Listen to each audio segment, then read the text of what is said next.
The Girl Who Asked Why. Chapter 1. In those times, there lived a girl. She was a little different. She always had lots of questions in her mind. When she was little, her mother wanted her to learn cooking. The girl asked her mother, "Why should I learn to cook?"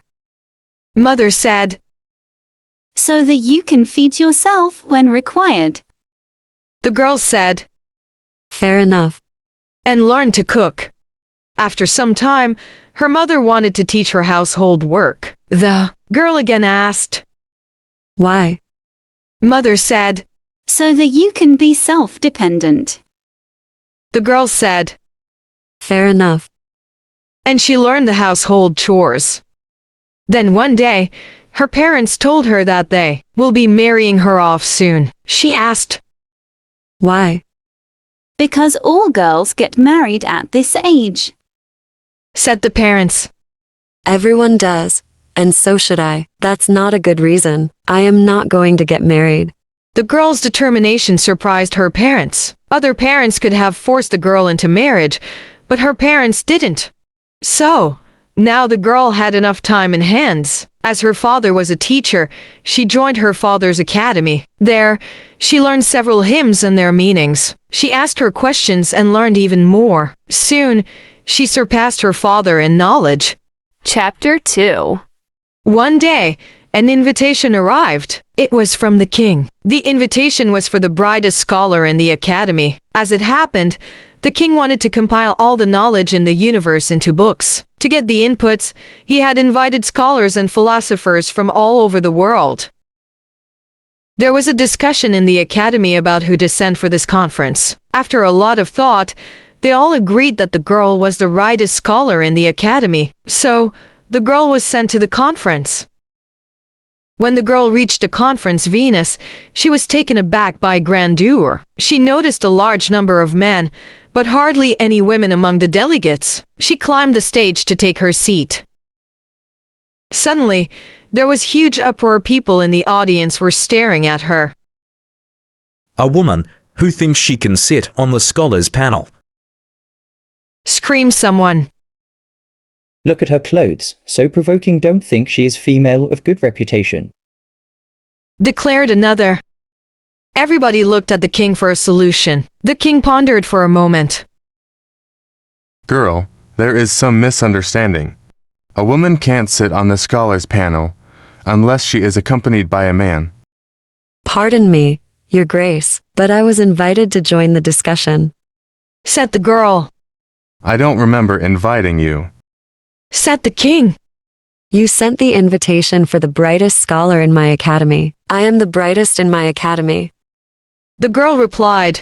On the invitation there was nothing about only male scholars being allowed. Answered the girl. The king gave little chuckle. You have made a good point. I have no objection. Said the king. But I don't think a woman can join the discussion. Murmured one of the women in the audience. "Why?" Asked the girl. You will not feel comfortable around so many men. Answered another woman.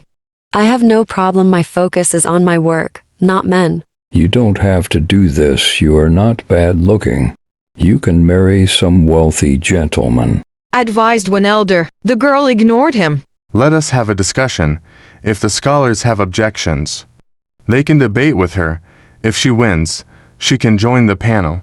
Said the king. Several liked the solution. They were sure that the girl will be humiliated by scholars. The scholars on the stage discussed among themselves and selected an elderly scholar as their representative. So, by joining the discussion, what do you want to prove? That women are better than men? Asked the elderly scholar. "No, sir. I don't want to prove anything. I am here to join the discussion, to quench my thirst for the knowledge, like all of you." Said the girl fearlessly. But greater knowledge is not for women. Said the elderly scholar. "I beg your pardon, sir, but why?" Asked the girl. Because female intellect is weaker than men. Said the elderly scholar. "Says who, sir?" Said the girl. It is written in the hymns. "May I ask, who wrote those hymns?" Asked the girl. The hymns were written by our forefathers. Said the elderly scholar. By forefathers you mean our male ancestors? Asked the girl again. Yes, of course, by our male ancestors. Said the elderly scholar. How did our forefathers know that women have weaker intellect? Said the girl. They noticed. Said the elderly scholar, irritated. But how? My lord, give me an example. How did they notice? Asked the girl again. I don't remember. Said the elderly scholar. Doesn't matter. Why don't any of you scholars ask me questions to prove my weaker intellect? Many scholars thought of asking her questions, but feared seeing her immense confidence. You ask too many questions, girl. Shouted the elderly scholar. He was furious. The atmosphere was tense.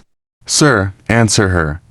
Why is a female's intellect weaker than a male's? Said the king. I need to study, Your Grace, to come up with an example. Said the elderly scholar. Then I can't stop her from joining the scholars' panel. She has come here on her own merit. I will allow her to sit on the panel until you come up with a convincing example. Said the king. People were still doubtful about girls' worthiness, but as the discussion progressed, all doubts vanished. Days passed. The girl took part in several discussions, asked many questions and answered many others. Other scholars were astonished by her brilliance. When the final draft of the book was compiled, many hymns which were composed by the girl were included. Nobody knows for sure what happened to the girl thereafter. Some say she constructed a book of her own hymns. Some say she opened an academy for girls. Different people, different stories. But everybody agrees that the girl who asked why became the first female scholar.